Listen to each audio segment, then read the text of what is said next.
Welcome to the Polgar Chess University.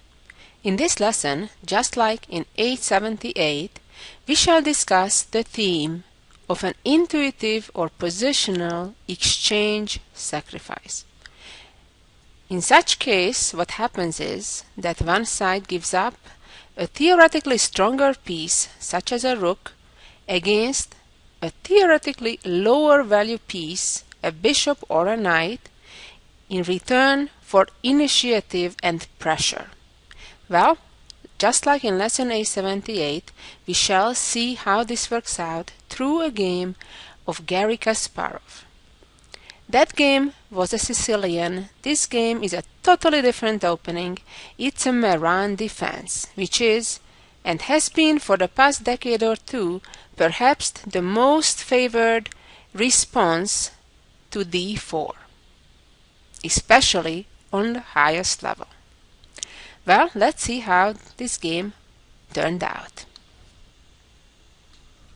And here it comes. Okay, the game started out with d4, d5, c4, c6. The Slav defense, which now can still transpose to the Maran if white at this point decides not to sacrifice any further the pawn on c4 by playing knight f3, but plays e3, protecting the pawn on c4 by the bishop. Now, after black plays e6, we are in the Maran defense. White played knight f3, knight b to d7, and here the most common main move is to play bishop d3, as Kazimjanov played in this game. Other options would have been to play queen c2, for example. And now that black has waited until white's light-squared bishops moves out, time to do the trade on c4. See, black was waiting for white to make a move and then to take, in order for now white to capture back with the loss of a tempo, not in one move, but first going to d3 and then to c4. Now immediately black uses the momentum to attack white's bishop and to then develop their own bishop to b7. Generally, the idea here for black is to prepare rather sooner than later to play c6 to c5 and open up the diagonal of the light-squared bishop. Of course, black cannot do that right away, for example after white castles, because for now the pawn on c6 does the function of protecting the b5 pawn, and that will clearly explain the idea behind black's next move, which has been a6, protecting the pawn on b5 a second time. So then on the following move, which was e4, black could respond by playing c5.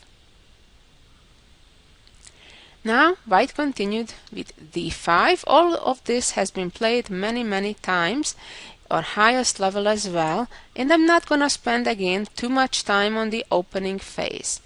If you're really interested, I bet you can do a search in one of the opening databases.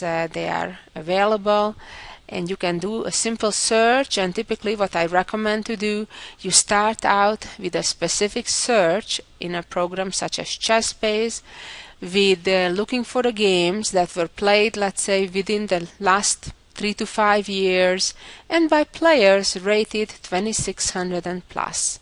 Then you will see where the latest theory stands. Okay, so this game was played back in 2005, so a couple things may have changed since then, but nevertheless, the purpose of the game in this lesson is not the opening. However, the idea, as you shall very soon see, the intuitive exchange sacrifice. In the meantime, black continued with queen c7, white traded on e6, black traded back, and white moved the bishop back to c2 away from the upcoming c4 move. And now white played ambitiously knight d4, immediately attacking black's unprotected pawn on e6 with the idea that if that pawn would advance right now, then the knight could jump into e6. Therefore, black instead moved the knight to c5 on one hand to protect the pawn on e6, and on the other hand to attack white's pawn on e4, even though it's not really hanging right now, because one of the main duties of the knight on c5 is to protect the pawn on e6. That is why white could afford to ignore that attack on the pawn for now and play bishop to e3. At this stage, black has other options as well, such as rook d8 or castling given queenside, both of them more risky than black's move, which was e5, attacking the knight. Now that the knight cannot go to e6 anymore, because the black knight is on c5 guarding that square, the knight pretty much had to retreat to f3. This position, of course, has also been reached still number of times in practice, and among other moves have been tried rook d8, but one thing I certainly would like to point out, that to capture on e4 wouldn't work out terribly well for black. For example, just to give you an idea, if the trades would happen this way, then white would have a fork over black's rook and knight at the same time, and therefore black would lose a piece. Let's go back and look at this position after knight f3, where Garry Kasparov continued with bishop e7, simply trying to castle on the next move. And right now white played knight g5, a tricky looking move with the idea to prevent black from castling, as if black would castle right now, white would have the opportunity to trade their dark squared bishop for black's knight on c5 and then create a fork over the black queen and rook, as we shall see in a minute.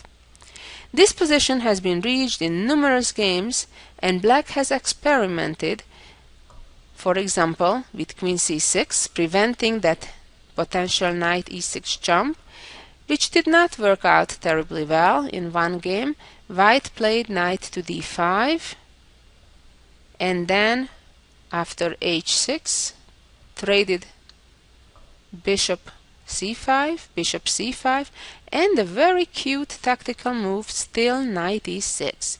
The knight is indirectly protected, as if now queen captures knight on e6, then comes knight c7 fork, and black will regret that try. Let's go back again, and one other idea that has been tried in this very position after knight g5 has been to play h6 immediately. In that case, white played bishop takes knight, and after pawn takes, the bishop retreated to e3, and white had also a slightly better position. This is why it's important, the idea that Garry Kasparov came up with, reportedly still as a preparation to his match against Deeb Jr. back in 2003. This is, by the way, an interesting momentum, that how top grandmasters, professional players, do a lot of analysis and work and preparation, especially in the opening, and oftentimes they don't get to use it right away. However, just like in this case, sometimes it takes 2, 5, sometimes even 10 or 15 years that someone prepares an interesting idea, a new idea that hasn't been played before, and may actually change the entire evaluation of the position of the variation and keeps it for the right moment. And this is one of those situations. In fact, to share with you one little secret, sometimes professional players even don't use their novelty in an unimportant game, even though it may mean winning versus drawing, but rather keep it for a real important game when there is a first place at stake or a qualification or a lot of money. So therefore they keep it for that crucial game and don't so-called waste it on an unimportant game in a tournament where they're not doing well already anyway, or something like that. Anyway, so this is the crucial moment where Garry Kasparov has prepared to steal castle and go for it, sacrifice the exchange. Pretty impressive. Well, of course, now the key test of the move is what happens if bishop captures the knight, followed by the fork with the knight on e6. And that is exactly what happened in the game we're examining. Just by the way, let me mention that b4 was also a possibility in this position for white, in which case black would have two reasonable responses. One would be to do en passant, and then if bishop takes, knight takes, queen takes, of course the king does not need to go to the corner, but black can block the check with an approximately equal endgame after that, according to Garry Kasparov. Another idea may be, if we go back to the position after castle, and if now white still plays b4, another option is to counterattack and play h6 right now, and if bishop takes knight, pawn takes knight, and bishop e7, queen e7, again with approximately equal chances. The fact that black's pawn structure is not so nice looking on the king's side is compensated on one hand that black has a protected passed pawn on the other side of the board, namely on c4, and also that the f and h files are open, which in this case I think may benefit black actually more than white. So let's go back and see the crucial move. What happens if indeed white captures on c5 and then follows it up by playing knight e6 fork, attacking the queen and the rook? And that's exactly what happened when black responded with queen b6 and knight captured the rook and rook captured back. Okay, so the clouds have kind of cleared out. Black has sacrificed an exchange, but what do they have as compensation? Well, first of all, black has a pair of bishops. In addition, black has serious pressure on white's f2 pawn, already directly attacking it with the queen and the bishop along the a7 g1 diagonal, and we can already see how the black rook also aiming in that direction, even though the black knight for the time being is in between on f6. But unlike pawns, minor pieces can easily jump out of the way of a piece behind it. So how would we evaluate this position altogether? Well, I would say black certainly has enough compensation, perhaps not more, but in such positions actually it's more difficult to play on the defensive side, that is with white in this case. And here white continued with an ambitious move by playing knight d5 immediately. Other moves that were analyzed by Garry Kasparov were queen e2, when his plan was to play queen e6 to prepare the next knight jump to g4. Or, instead of queen e2, queen e6, another interesting option for white, and perhaps better than the game move, was to play a4 and open the a file. Now, of course, black can win a pawn back by sacrificing on f2, as after rook captures f2, black would play knight g4, a brilliant move, followed by queen f2, not only winning the material back, but immediately giving a back rank checkmate. A very nice variation. On the other hand, if in this position, after a4, and black captures on f2, white does not capture the bishop but moves to the corner, then the bishop simply retreats to d4, and again black has excellent compensation for the exchange. Let's go back again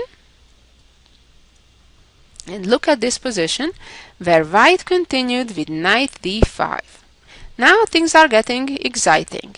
Black must play correctly and precisely, otherwise white will be clearly ahead. Black has to give up the bishop for the knight in order for the upcoming tactics to work, and the knight will be more valuable in black's attack than the light squared bishop would be. Pawn captures, and now again the same combination, bishop captures f2. A beautiful move with the same idea. If rook takes, knight g4, and when queen takes knight, the black queen takes the rook on f2, followed by back rank checkmate by queen f1 sacrifice. So therefore, after bishop f2, white in the actual game continued by moving out of the check with playing king h1. And here again, black has to play very ambitiously, and it's a key move. Try to think, what would be your move in this position? What are the priorities here for black? Well, the key move here is to play e4. It's a very important move, on one hand for the time being to lock up the bishop on c2, but perhaps more importantly to follow it up by advancing the pawn to e3. And of course, as we know, passed pawns, generally the more advanced they are, the more dangerous they get, especially in a case like this when black already has a bishop on f2, which on one hand will protect the pawn on e3, but just as importantly, at the same time, will also support a potential advancement of that e-pawn to e2 and then promotion to e1. This was the key moment where white went wrong. And there were two other options that were suggested by Garry Kasparov. One was to immediately play a4 to open the a file so the white rook on a1 gets into the game without wasting any time. Then black's best response would be to go after white's isolated d5 pawn. Pawn takes, pawn takes. Not much that white can do about the pawn on d5. Queen e2 attacking the bishop and the pawn, but fortunately for black, by advancing the pawn, black solves both problems at once. Rook d1, and now better than grabbing the pawn on d5, in fact that would be a big mistake, because if rook takes, knight takes, all of a sudden black would suffer from the back rank problem, as white could simply capture the bishop on f2, and if pawn takes, checkmate. All these back rank troubles, have to pay attention to them. Let's go back one more time to the position after e4. So we said a4 was one option, in which case black still has a good game, as we said after rook d8, pawn takes, queen e2, e3, rook d1, and now not rook d5, the variation we just saw, but queen d6, getting the queen to the game, for now making sure that d-pawn doesn't advance anywhere, and then getting the queen actually closer to the action, queen f4, and black's idea is to get the knight into the game next. Depending where the white bishop goes, that knight plans to go to e4 or g4, in cases to h5 even, to support black's attack. And black has a certainly good position here. A perhaps better try right now for white maybe is to advance the d-pawn right away. In that case, Kasparov planned to play e3 anyway, and if bishop f5, g6, bishop h3, king g7, and then rook d8, and again black is doing fine, but it's still about equal chances. After the game continuation in this position, which was queen e2, white starts having problems. Of course, the usual move, e3, which protects now the bishop and the e4 pawn at the same go. And now what we see is that the d5 pawn is kind of hanging, and white needs to waste time to protect it. And white chose to protect it with the wrong rook. White moved the king-side rook to d1, reasoning that the other rook better stays in the corner to support the opening of the a file. As it turned out, it would have been a better idea to rather move the a rook to d1, and then after queen d6, bishop f5, king h8, at the right moment simply give up the rook for the bishop, takes back, even though black still has some advantage. After knight g4, using the pin, queen h4, protecting against the checkmate on h2, rook f5, queen g4, and now again that back rank, queen d5, a very fine move. After h4, which looks like causing black trouble now because black also has a back rank problem, but black can counterattack. Very nice move. Rook d5, and now an intermediate check, king h2, pawn takes queen, and in this endgame white still has decent chances to save the game after playing a4. Well, this was the missed chance, but of course not an easy variation to see from this point. The game continued with rook f to d1, and now black's advantage is dominating. Black played queen d6, and now the d pawn doesn't go anywhere. White played a4, but that comes a bit too late and slow. And now black played a very fine move, a multi-purpose move, g6, an unusual looking move, but it has two ideas. One is to prevent the white bishop from getting to f5, and the other one so that the black knight can get to h5 next, and then to f4, chasing the white queen, the blockading piece, out from e2, so then the e-pawn can advance. White continued with capturing on b5, captured back, and white played g3. But anyway, knight h5 comes, even though the knight is not threatening to go to f4 now, but is threatening to destroy white's defensive pawns on g3. And this is how the game ended. Queen g4, bishop takes g3, a nice sacrifice. Pawn took back, knight took, king g2, rook f2 check, king h3. White is up a rook, but nevertheless black's attack is overwhelming. Knight f5, now the checkmate threat is on h2, rook h1, and h5. And white is in major trouble now. If the queen moves to g5, black wins after rook f3 check, or as the game continued with queen g6, rook g1, queen takes, rook takes, king f7, and white resigned as black is up 2 pawns and the e-pawn will be promoted pretty soon.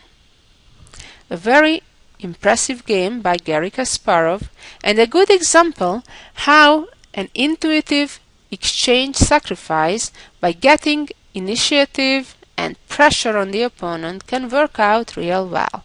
Even though, if the opponent defends correctly, they may not lose the game. But nevertheless, it gives a lot of difficult challenges to the opponent that are hard to solve, especially with limited amount of time in competitive play. And now let's see the jewel of the week. Here we go. In this rook endgame, it is white's turn, and the question is, how can white win the game? As usual, I suggest you take your time, do your own analysis, and only then listen to the correct answer. This is a tricky endgame when bringing the king right away would be a major mistake, even though it looks like everything is fine for white. Reality is that this endgame actually is a draw, because after the rook check on b6 now, the black king will go to c1 and white cannot make progress in this position. The position is draw. So how can white still win if not by bringing the king?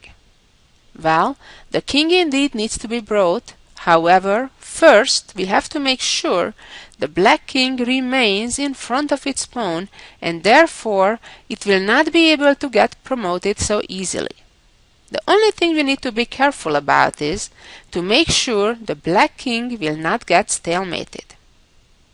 So now black plays king a2, king e6, a3, king d5, king a1, king c4, a2, king b3. Now we're letting the king out just for a moment, but discover check. King needs to go back to the corner so black does not lose the pawn, and now simply the rook can go anywhere towards the king's side, and then after king b1, check, and the pawn is lost. A beautiful and very instructive rook endgame. Thank you for listening, and be back next week for some more chess ideas. Bye bye.